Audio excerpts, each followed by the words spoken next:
जमात इस्लामी में अहले हदीस भी मौजूद है। अब्दुल्ला सईदी जो नायब अमीर है, ये अहले हदीस मसलक का है। जमात इस्लामी अकायद में मातुरीदी हैं, इबादात में सूफी हैं, और सहाबा के बाद में राफिजी हैं, शिया हैं, क्योंकि सहाबा के साथ जिस तरह की बदसलूकी बदजबानी करते हैं, ये गुस्ताखी इनका तो मशहूर है। मौलाना मौदूदी ने खुद किया हुआ है, और सहाबा के साथ बदजबानी की है उन्होंने, और कलाम किया, तनकीद की सहाबा पे। तो खिलाफत मुलूकियत में भी और दीगर बहुत सारी किताबों में उन्होंने अपनी ये सब चीजें लिखी है। तो सहाबा के बाप बेटे जो हैं वो राफिजी हैं, और हाकिम वक्त के सिलसिले में ये खवारिज हैं, ठीक। और अहादीस नबविया या दीन को समझने के सिलसिले में मुतज़िली हैं, अक़लानी हैं। मौलाना मौदूदी ने कितनी अहादीस का इनकार कर दिया अक्ल से, क्योंकि वो अक्ल में नहीं आ रही थी। अब कितनी बिदअतें इकट्ठी हो गई।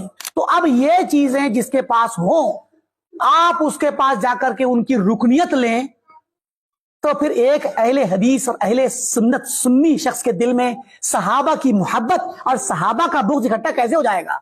अपने मनहज का पता है कि अहले हदीस कहते किसको हैं। वो समझते हैं कि मैं खानदान तौर पे अहले हदीस खानदान में पैदा हो गया तो मैं अहले हदीस हूं, या मैं रफ़ुल यदैन करता हूं, आमीन कहता हूं और सूरह फातिहा पढ़ता हूं, सीने पे हाथ बांधता हूं और एक हाथ से मुसाफा करता हूं, ये मोटी मोटी जो बातें, ये मैं अहले हदीस हूं। इसको अहले हदीस या सलफी नहीं कहते। ये बिलाशुबा उसका हिस्सा है, लेकिन उसमें जो और भी चीजें हैं उनको समझना जरूरी है।